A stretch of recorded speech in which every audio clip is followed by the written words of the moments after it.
Welcome to Energy Charts Today. My name's David Linton, and today's edition for Wednesday, the 5th of April, comes to you from London. And I'm running a bit earlier this morning, so the market's not fully open for a lot of European OTC products. But let's have a quick look this morning. We see here that Brent crude is still rising very strongly, actually, on the short-term chart, recovering quite strongly here.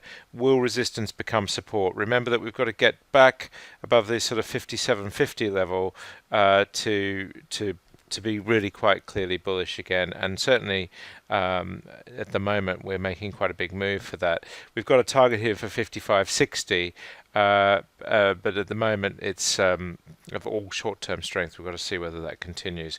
And if we look at WTI, of course, the picture is very similar. We still have this target of 37.37 hanging over us. And so the key thing is, again, we've got to move above this 55 level to negate that target. So we've got to go higher to unwind this bearish move that we saw a few weeks ago.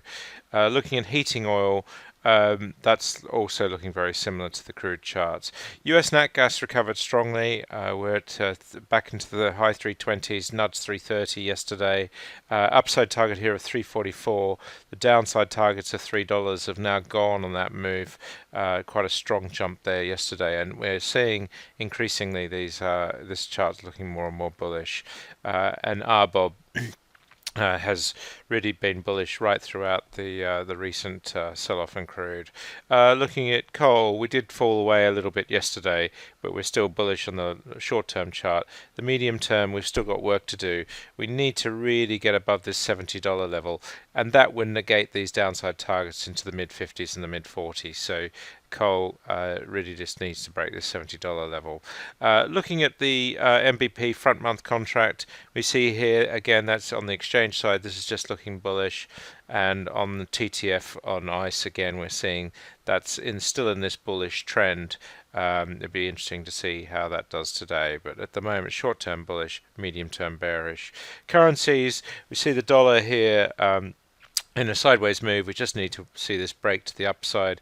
This 101.50 level is the key level on the dollar index, and euro we're seeing the reverse. We're just teetering along the bottom here. It looks like a recovery is in train, and we do now have this situation where we're seeing short-term recovery, medium-term recovery, but still the long-term picture is still pretty bearish. We do have a new downside target here to 102 on the short-term chart. Sterling also looking a bit bearish this morning, and again we're still below the cloud short term. A move below 124 would activate 120 as a target, and we're seeing on the euro sterling chart that's also having an effect where sterling is just selling off. Looking at OTC markets, this data coming off your Trayport Joule screen here, so you can easily just chart these prices now in Updata. We see here we're bullish on MBP as we saw on the exchange traded contract. Prompt market still quite bullish, and we're also seeing on the winter summer chart we've still got some work to do to get through the cloud there. On the day ahead we're looking bullish, a rise above the cloud at a 9% upside target there. TTF high cow, we're seeing Dutch gas we're bullish as we saw on the chart. In the short term we're rising quite strongly. On the winter summer we're actually through here, so this is looking better than MBP chart was, and on the prompt markets we're above the cloud in the short term as well. So we're seeing short term strength in gas really across the board.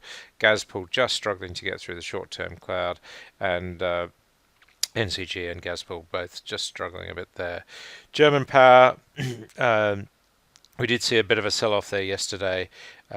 Interestingly, we still have these downside targets to 25 and 23 hanging over us, but we've got these short-term upside targets still here of 31.80, 32.64. Looking at the quarters, we're seeing here that we're bullish above the cloud in the short term. German power looking pretty good, medium and short term. If we go back through that year chart, really just bouncing on that 28 level, and that's the key. Holding 28 is the real important thing for German power at the moment. Looking at French power, it is looking better short term, but the medium term chart is still bearish. The quarter's much the same. We're seeing that power short term is looking quite strong, and Dutch power not quite through the clouds yet there. Italian power also just hanging below, and Spanish power actually looking a bit better. I was in Iberia at the start of the week seeing clients, and I have to say this is looking better and better.